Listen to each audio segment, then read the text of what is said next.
and see if we can't get that fixed with this platform. But Allison, you are all set. You've got quorum. Thanks, Tanya. So we'll call this meeting to order. Morning, everyone. Tanya, can you call the roll? Absolutely. Allison? Here. Cherie? Here. Jim? Here. Todd? Here. Do you want me to go through everybody else too?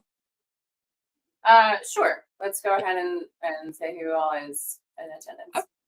We've got Jason Swinehart, Laura Berber Purvis, Antoine Jamel, Alana Poste. We've got Amy Goodson, Jason McMillan, Steve O'Brien, Andrew Pasquinelli, Kristen Woods, and myself. Did I miss anybody? All right. All right, great. Thank you. All right. Do we have any public comment? Not that I'm aware of. All right, great. Thank you. All right. Approval of agenda. Any edits or adjustments to the agenda? Motion Nope. to approve. So moved. All right. Tanya, do we need to, with the board all in the room present, do we still do Yeah, you don't need to do a roll call vote. And that's why it's kind of okay that we're not being able to live stream too, because technically you all are there. So we're good to go. Great. Thank you. Oh, there we go. So all in favor? All right, great. Then approved. Oral reports. Jason, you're up. All right, here in the room, I'm gonna just move Tanya down here. I can share. Give me a second.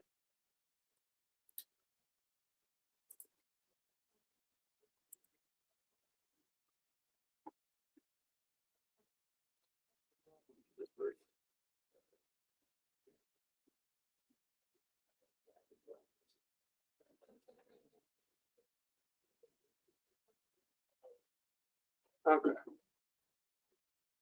Sharing online too. Tony, just let me know if you can't see that.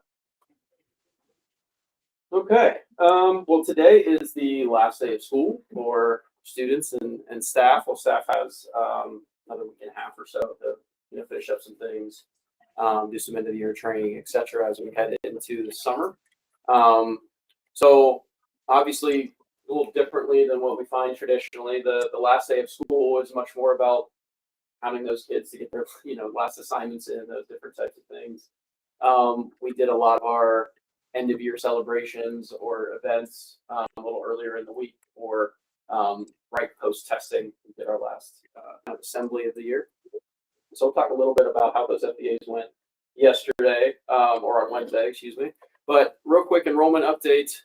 You can see 2,262 students as of this morning. So that should be how we end the year.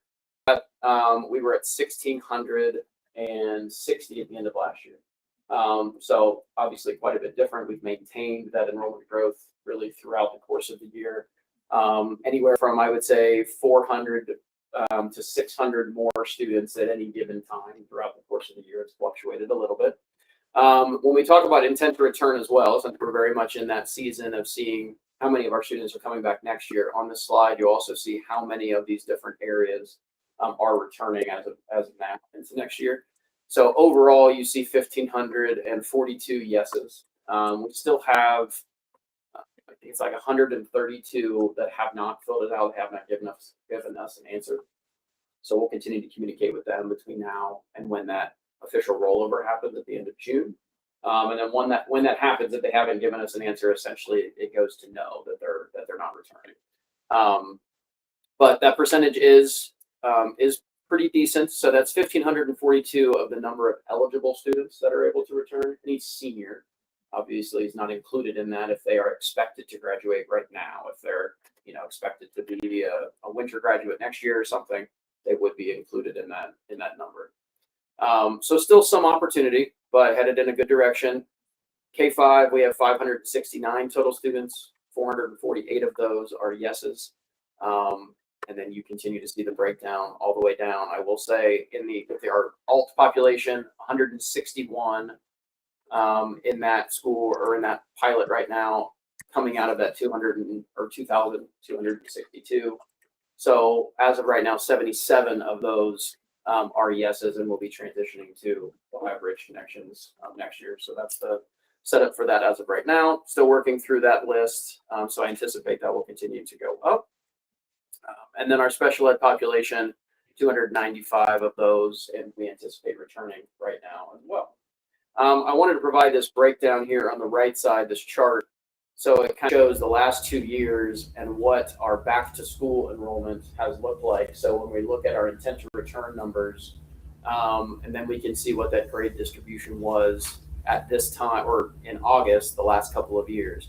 So when we look at K-5, we have 448 yeses, again, as of right now. To put that a little bit in perspective, in 2024 at our back to school,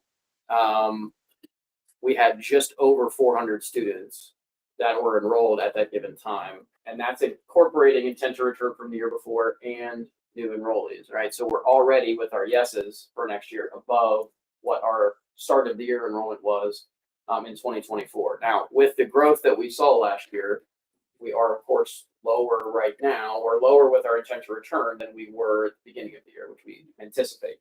But with that enrollment goal of, 2,200 students for September 30th of next year,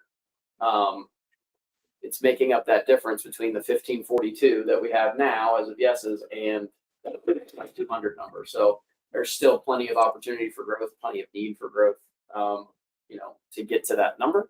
But certainly wanted to provide that breakdown of where we are right now.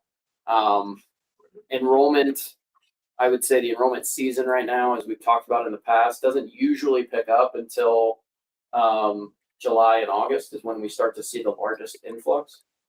We are trending a little higher this time of year than we typically are when it comes to new enrollees, but it's certainly not, to the level we will need it to be at to be able to grow up to that enrollment goal number. So we'll see how those things continue to trend. We'll continue to follow them. But intent to return is up. And so hopefully we'll continue to see that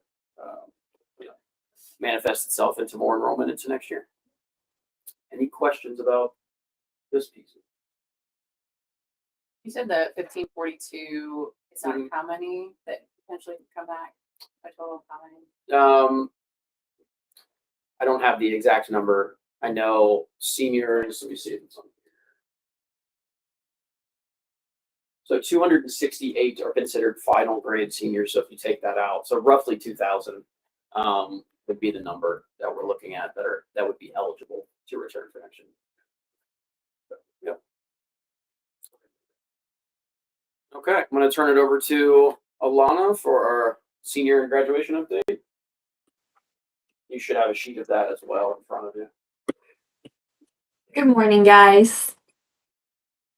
Okay, so it has been a busy graduation season. We have about 70 more students graduating than we have ever had before, or at least eligible to graduate. So it has been quite an undertaking for us, but we are in a good spot. 231 of those are going to be on-time graduates, so about 86% of our graduating class is on time. We have 17 early, so that'll help us out next year. 15 are 5 years, so will give us a little bit on the report card, and 5 of those will have no impact because they are super seniors. We have 38 seniors currently in the alternative program. And of all of those numbers that I give you, the expected spring graduates are going to be 243 of the 268. So we have 13 that we are pushing into summer. Most of those, actually all but one, are alternative students. So just need some extra time to finish up their credits. And then we had to kind of look at where all of the alternative students were at, even though they're final grade seniors. And we updated their expected graduation timeframe. And we did have to move 12 of our current seniors to winter next year. So, just didn't make enough progress this year, even though they are seniors or considered seniors credit wise. They just have not made enough progress to actually graduate in the spring. So we did move 12 students to winter grads. So I talked last time, we have about 340 students in our denominator. And now after making our expected graduation timeframe shifts, we have about 225 that are anticipated to be on-time graduates. So report card number is now looking at about 66%. But again, with the rapid increase in the enrollment that we took on this year, all of the students who were considered more at risk, this is to be anticipated. So it's not quite, I think we're going to get to about 70% graduation rate from last year. So a little dip in that, but again, right along the lines of where we have been.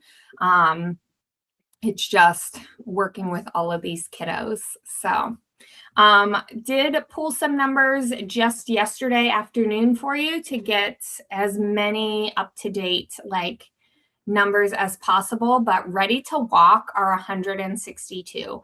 I currently have the counseling team reviewing the 54 students who are currently failing a class to review them and see what class is needed, if it is required for graduation, or if it is not, they're just failing an elective that isn't needed. And we're making notes and making sure that all students are aware of what classes they need to pass, and they have one additional week to complete anything before we would move them to a summer grad. We have only 11 students left that need to meet their SEAL requirement. So that is 36 down from last month. That is a great improvement. Just tracking down those last couple of kids. And then we have 17 still needing to meet competency. So that is that Rise Up program that we currently use. Again, down 44 from last month. So we're making great progress. It's just students are still kind of dragging their feet. So we have to make sure that they complete that class, take the test, and can meet competency to graduate. Those were a lot of numbers. I'm going to let you pause and digest and ask any questions that you may have. On this, what is ST? Student What's EGT? expected graduation. Love our acronym. All right. Well, then the last counseling updates are just at the bottom there. We are hiring a counseling and career coordinator. Super excited for that. We do have an internal applicant, but we have also posted it. So that is going to really help us assist our students in their career planning, starting as early as 8th grade, but definitely focusing on our high school career planning, our CCWMR component, and our career readiness program internally.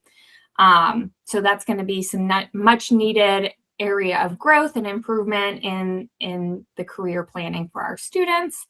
And then we are finishing up returning student course selection. So of those 1,500 students that are ITRES, however many were high school students, we have placed all but 75 of them. So we're finishing that up over the next 2 weeks until summer. And then we do have 2 counselors who are working full-time, not full-time, part-time over summer, 40 hours in total, but they're working part-time. And then they will be placing any students, any new students, and any that continue to fill out ITR over the summer. And then our child welfare situations, we have a few that remain open that counselors will be checking in on over the summer, but any students that have summer safety plans or need a summer safety plan, that has been put in place. And all of them have been at least looked at and reviewed to be ready to close out. So it is busy. All right. Thank you, Alana. Any questions? Thanks, guys. Thank you. So a brief test score update. We did start getting our test scores back here over the last few weeks. This is just an initial overview. I will say on the charts, don't do the direct comparison on squares to the bottom squares because they don't match up content wise. So make sure you're finding the right square. I don't know why they don't do that the same way. But a couple things of note. Obviously, with our enrollment growth, the top chart, or if you're online, the chart on the left is from the most recent school year, so the testing season that just ended. You can see with those numbers, we gave a lot more tests this year, which was again to be expected when we're talking about our enrollment growth. So a lot more tests across the board, and not necessarily the proficiency growth that we would like to see, but some growth in all areas except for math. Math continues to be a pain point. And I don't know I shouldn't say I don't know. We don't know what the perfect answer is and perfect solution is to that. I feel like in certain areas we're making some good growth. We did see quite a bit of growth in algebra, which is good, but we were very intentional about that area and some of the interventions that are being provided in that area, certainly because of the importance that it has with graduation and students needing to meet, competency there. But with all of the growth that we saw this year, these years and these charts are not a direct comparison. It's not apples to apples, right? Most of those students that were coming to us with that enrollment growth were either brand new to us or they were brand new to virtual in general. That's not an excuse. That's a reality of the situation. And certainly we are excited about our new K-5 math curriculum that's going to integrate IXL, which is a really nice intervention tool that will be built in, more practice, more ability to really hone in on those skills that those students need, but see a lot more of that in real time. So it's an element that we haven't had before in our curriculum, or at least in this way. So we are excited about that and scaffolding that up all the way through. Additionally, we are going to be hiring some additional interventionists, reading and math in the elementary and in middle school math. So some new staff members that are very specifically focused on providing more small group, more targeted intervention for students that need it in those areas. So I think any year that we get these test scores back, they tend to be a little deflating at times, because we feel like we did a lot of things this year that we were hopeful would lead to see more proficiency. Now, again, in some of these other areas, we did see some overall proficiency growth in ELA, science, and social studies.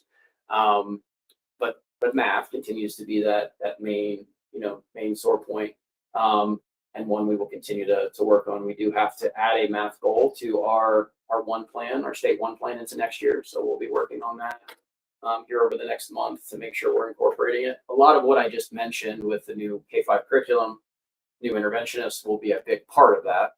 But that will be part of a 2 or 3 year plan, at least initially, not just a next year plan. And so hopefully we can continue to maintain the students that that we have and see that. We do know that students who are with us consistently do grow. They might be coming to us in that lowest level, but if they are with us consistently, they do grow. It's the ones that we see tend to be hopping around more, and the students that are not consistent in their instruction are struggling to retain or to see that growth. So any initial questions that we can talk about? We haven't, again, dove into them too much. Well, I guess that's my question. We had a surge in enrollment. To what extent did that benefit us or hurt us from a score perspective? Sure. It will benefit us in the sense that with this improved enrollment, or larger enrollment, and the percentage in which we tested, okay, we should see that performance index score continue to go up because it's more opportunity to test and more students that we are testing, right? So it's less zeros that we're seeing in that. So just them testing is an improvement in that area when we're talking about a score perspective. Now, proficiency rate, what we'll have to look at is that number of students that are limited or basic in those areas.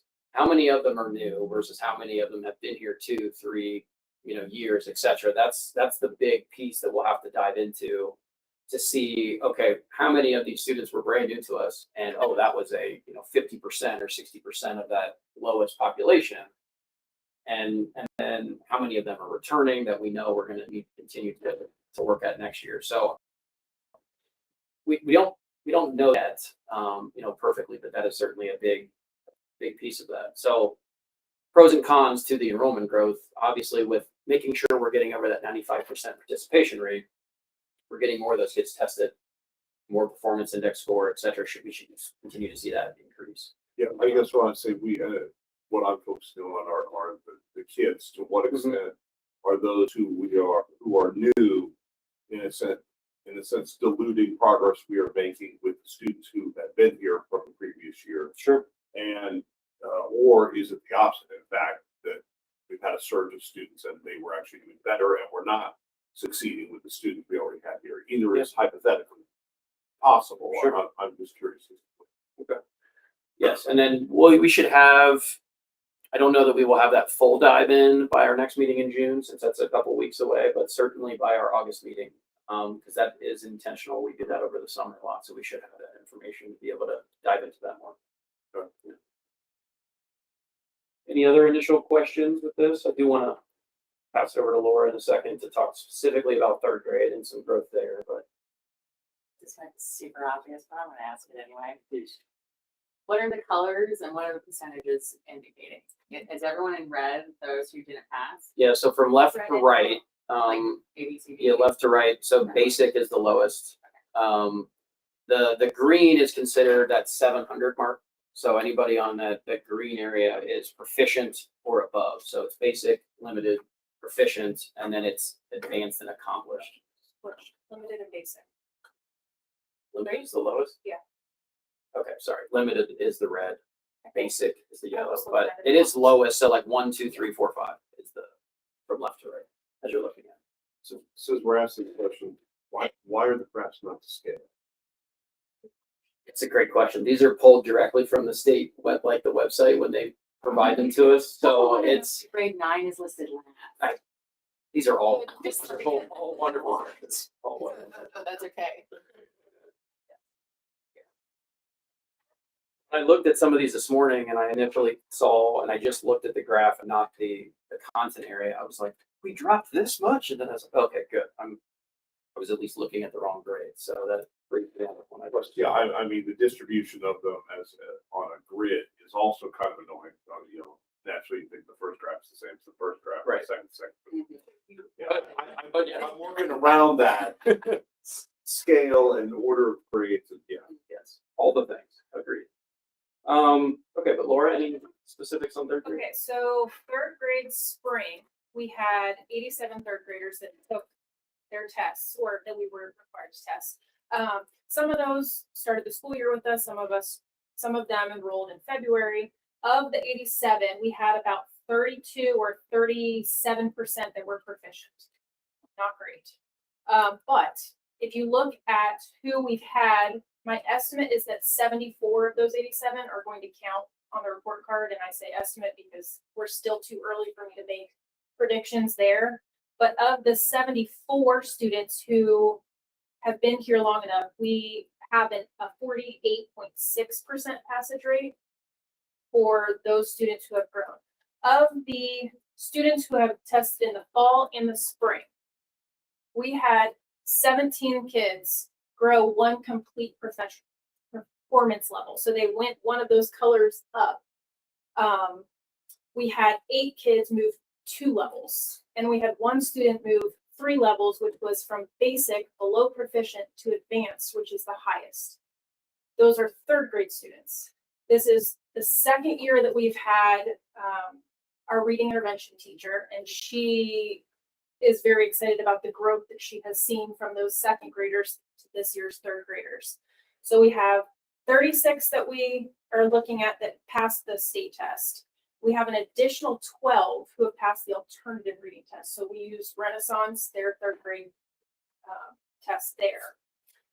So, and we're still giving that test to students who are below proficient.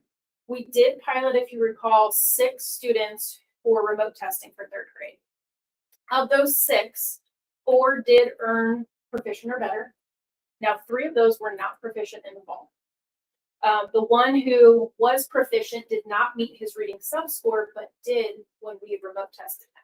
So he improved with that reading test. The other 2 were not proficient, but did jump quite a bit in their growth within that limited basic range. So I feel like we're doing the right things, but this is just the initial dive into our K-3 literacy. So we need to see of like K1, 2, and 3 of, we have 2 years now into this reading intervention program. We're expanding it, like Jason said, next year.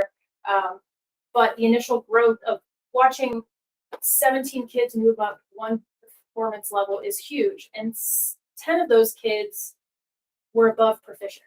So 7 of them were going from one lower level to the next lower level, but that's one step closer to proficiency. And all of those kids that are still below proficient will have a RIMP next year.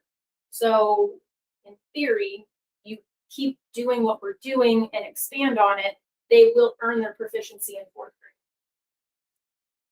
So, assuming they're not being retained in 3rd.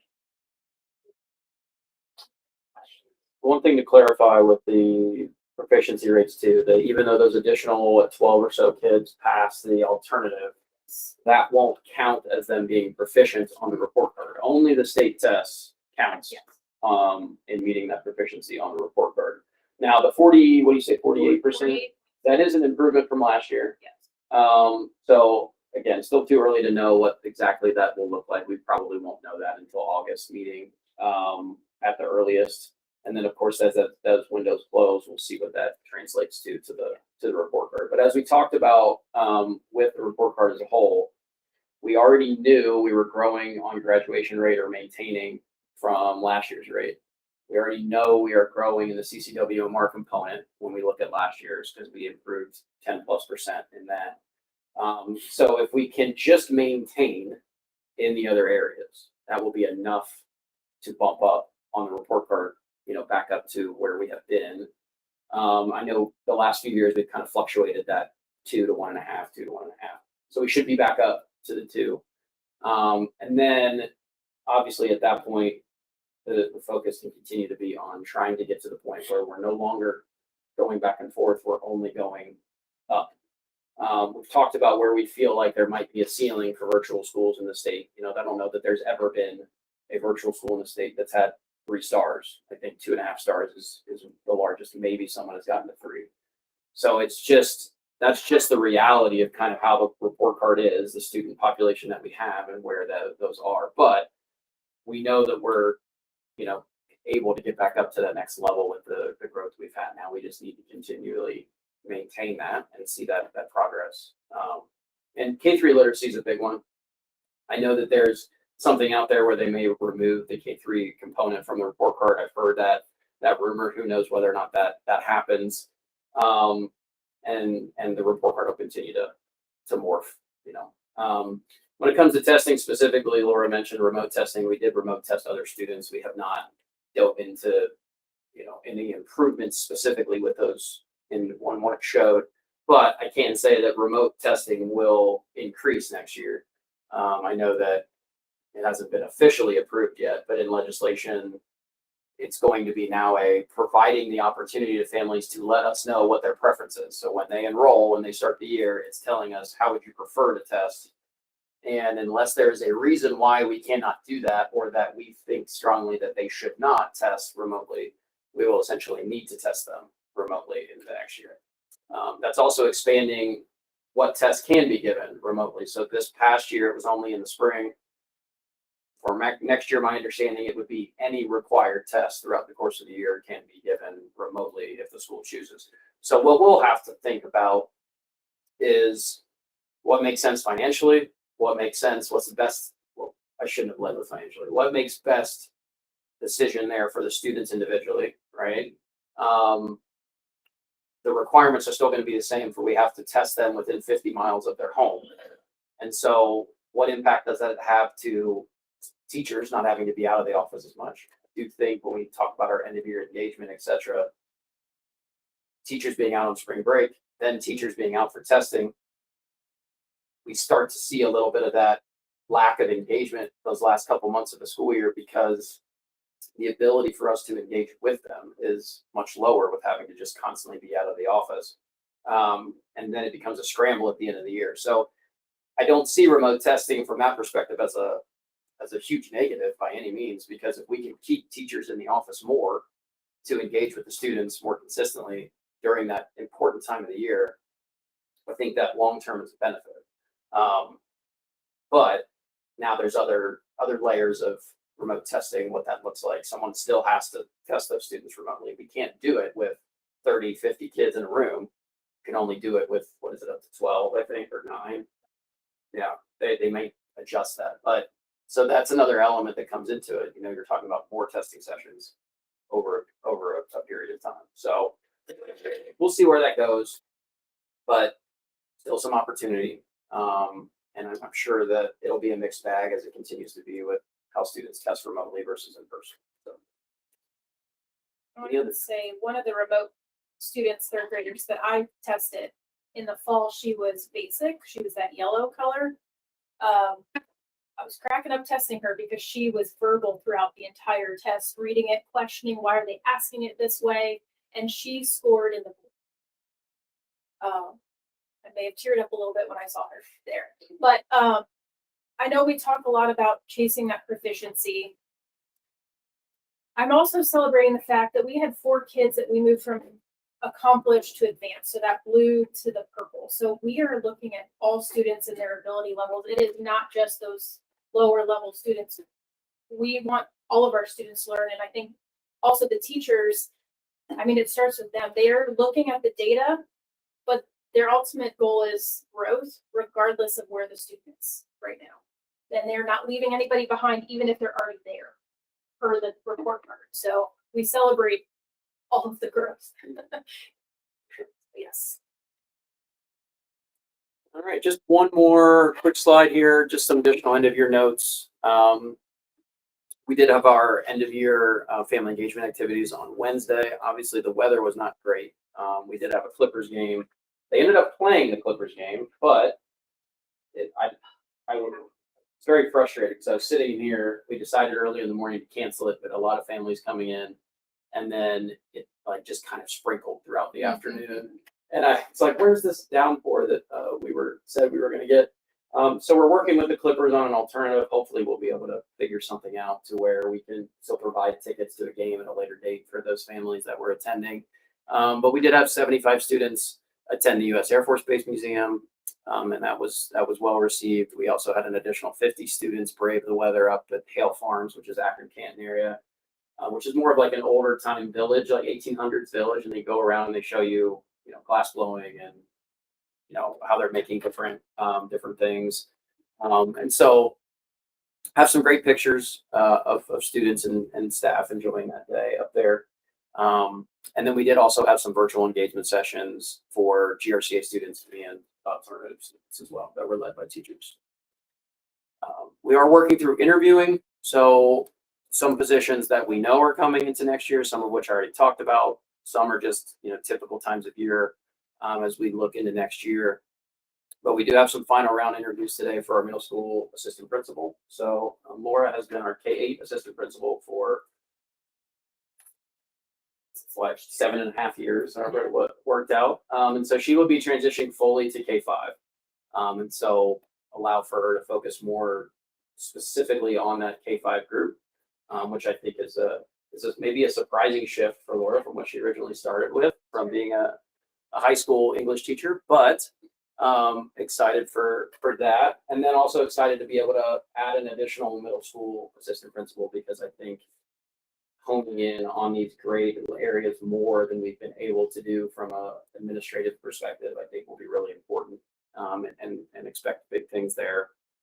So counseling, special ed teachers, state testing coordinator, again, interventionists. June will be very, very busy with interviews, June and July. Hopefully we can find some quality candidates and get those positions filled here quickly. And then I will note, we do have an FTE records review with the state here June 9th. That's the day in which we have the meeting. We'll be giving them some information It's a typical review. It's just our 5-year mark to do it. We haven't had one in 5 years. So there's no reason other than that as to why that's happening.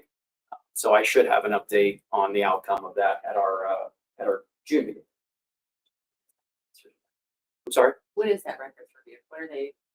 So it's mainly FTE attendance, but then they also pull a subset of students and ask for like special ed records, enrollment records, those types of things. So it's just a typical FTE audit review that the state does every 5 years.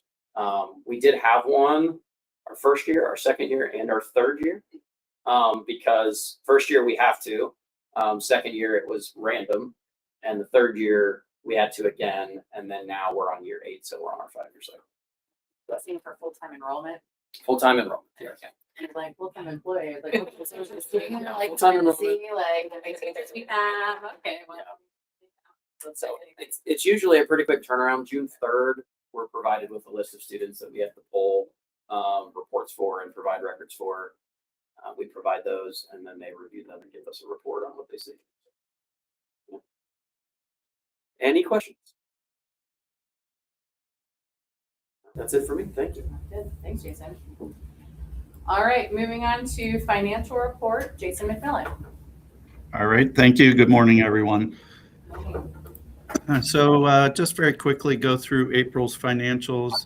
Pretty standard month here from a financial standpoint, highlighting a few items. At the end of the month, the cash balance was just under 378,000.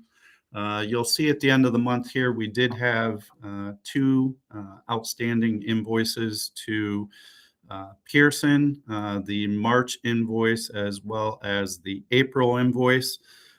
April's invoice is on your agenda for approval today. The March invoice with the May payment as well as some grant funds that we collected here in the month of May, we were able to pay the March invoice. So the April invoice as of today is the only one, excuse me, outstanding.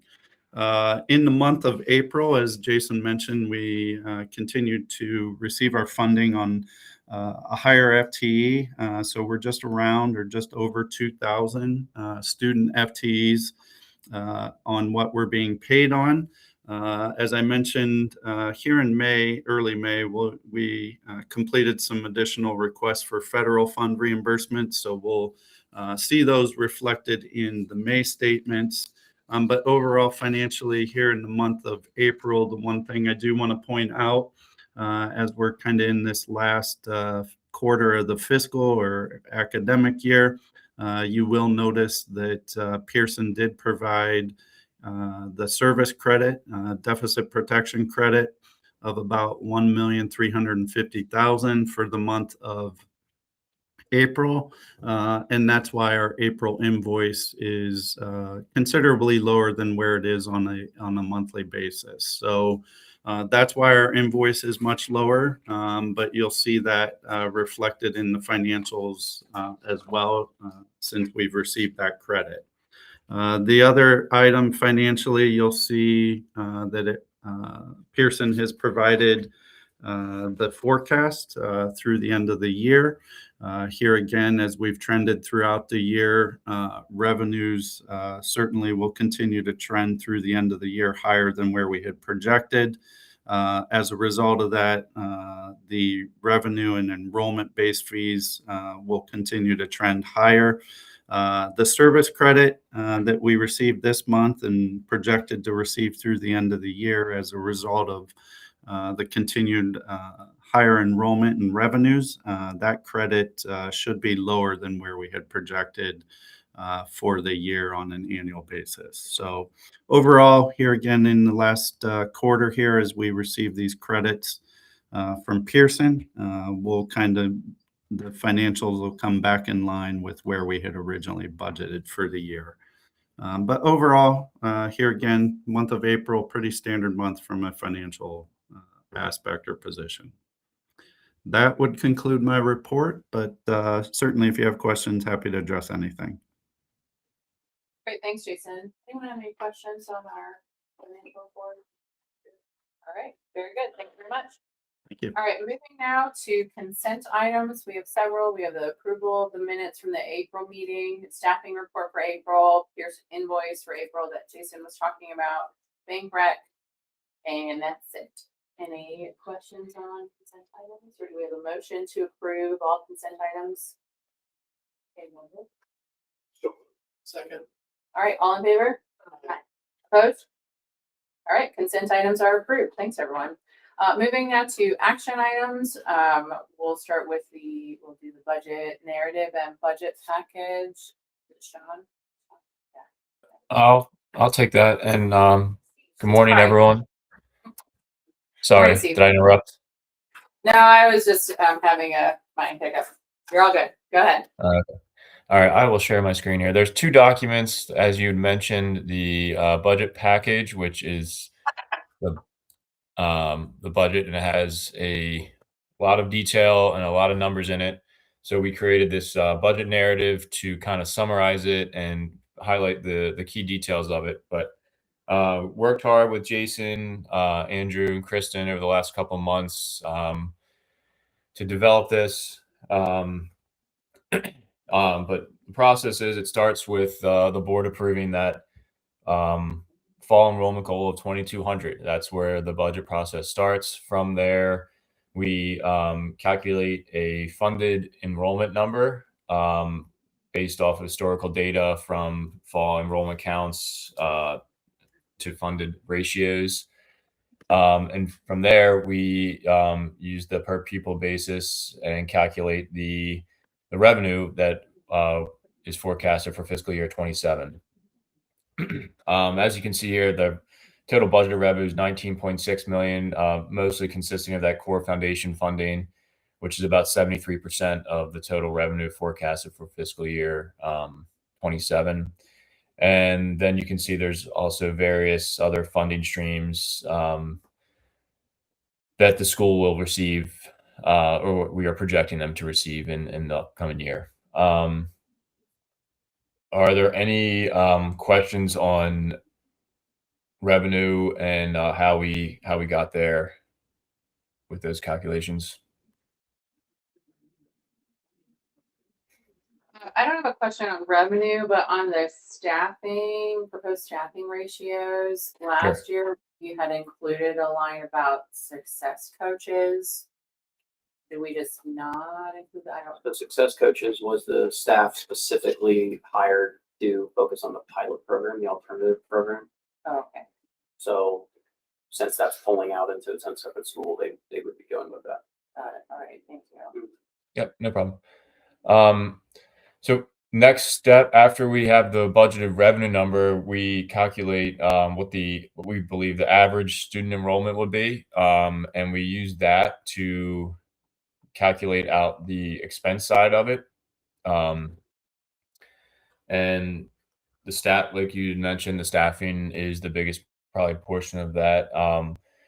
We use the ratios and use that average student enrollment to calculate the staffing metrics. So the proposed ratios, as you can see, are 40-1 for elementary, 43 for secondary, 18-1 for special populations in elementary, and 24-1 for special populations in secondary. And then the advisory teachers at 250-1. This all results in 90.1 instructional FTEs and 15.2 administrative FTEs for a total of 105.3 total FTEs budgeted for fiscal year 27. Just a reminder that these are ratio driven. So as if enrollments come in higher, those numbers can increase based off the population of the students. Included in this is a 3% raise for all returning teachers and administrators. There are 20.2 career ladder points and 5 career stipend points. And new this year, we've added this school leader discretionary fund of $10,000. This just gives Jason a little bit of flexibility in his hiring and the decision making he does at the hiring point, so he doesn't have to come back to the board for just minor changes when that process is happening.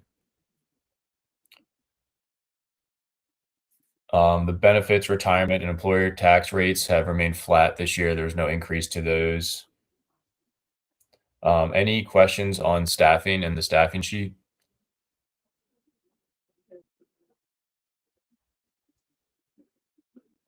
No questions. And then on to the operating expenses. Pretty standard. How we budget those is we take historical data based on the average student enrollment, and we look at most of the expenses on a per pupil basis, and just forecast those out based on the forecasted and budgeted enrollment numbers. So as those as enrollments come in, those budgeted numbers can fluctuate just a little bit based off of either higher or lower enrollment. But that is the conclusion of the narrative. If there's any questions, though, on the detail, budget package and fee schedule, I can certainly take them at this time. Any questions on what we have in front of us? But we also do have the detailed statement breakdown. An additional If there's link anything breakdown. in there that you'd like me to go over, I'd be glad to. Could you remind me, is the revenue and expense statement the one you have on screen with that blue highlighted column? Is Yeah. that what we now submit to the state? Because I know they had changed the format, right? Yeah. So this is not what we will submit to the state. I think Jason McMillan and his team, I believe, prepare the state submitted budget. They take this and get it into the state format to submit. And I can address that. So at your next meeting, we will have the forecast updated for this school. Just as a reminder, the forecast in the past was traditionally a 5-year forecast. The format's changed a little bit in that it's a 3-year forecast. And then from a budget standpoint, while we're not required to submit this level of detailed budget to the state, we have to complete the community school budget template, which basically only takes the operating expenses of the budget and classifies them into object and function codes as required by the department. So we'll have that document for you as well. But here again, while it's referred to as the budget, it only reflects, we're only required to reflect the operating expenses. Okay, great. Thanks, Jason. You're welcome. Anyone else? Questions, comments? All right, very good. Okay, so this is an action item. Do we have a motion to approve the budget and fee schedule? So, One second. All right, all in favor? Aye. Opposed? All right, so approved. And moving on to information items, Pearson update from Kristen and Andrew. Good morning. So as you can tell right now, moving into the next school year, as Jason said, the last day of school. So that's exciting. So with the budget now executed, what we can do is that's going to open up hiring. So we're going to work on that. We're also preparing for a summer leadership conference. So your leaders will attend a conference that we have in Salt Lake City in June, back to school in August. Those are the big items that are coming up. Obviously, there's tons going on behind the scenes. This is really going to be, June is when things start off at a high level. In terms of enrollment. So it's kind of slow when it opens the beginning of February, but this is really that level. Once people are out of school for the current school year, they look for options for that next year. So the next time we do meet, I will have an update on where you are sitting for the next school year. So those are the really big items that I have. Is there any questions or anything the board needs from me? Not this time. Thanks, Kristen. Thank you. Andrew? Nothing in addition to Kristen's. Thank you. All right, sounds good. Thank you. And Tara is not here today, but we have an OCCS newsletter in our packets for May. And the next one will be coming out in the next couple of weeks. Before we adjourn, Jason, any other updates on graduation that is coming up before our next board meeting? Any notes for us on that? You should have a parking pass with you. Again, it's on June 6th. So 4 o'clock is the start of the ceremony. I would say, anytime 3:30 or after is fine. We'll be going through a walkthrough and doing all of that. You're certainly not needed to be part of that, but you're welcome to be if you'd like to be there early. We anticipate the most walkers we've had, but with the growth in our enrollment, we certainly anticipated that. So 127 have confirmed that they will be there in person. We have an additional 25 to 30 that are undecided. So hopefully all of them decide to show up, but we'll have a couple of speakers from the graduating class, along with one of our teachers who I mentioned at the previous meeting, graduated from Ohio Connections. She went there K through 12, but now teaches with us. And so she's been working on a great speech. So I think that'll be a cool perspective to speak to the graduates about. So should be a good day. Okay. Any other items of business? Tanya, I do have one question. What are the dates of the board training that was mentioned last month? Training in Dallas, I think, in September. It's the 20th and the 21st. I can send you the interest form if you want, Jim. Could you do that? Thank you. Absolutely.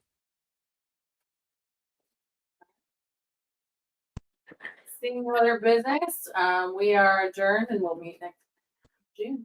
Thanks, everyone. Thanks, everyone. Bye. Bye.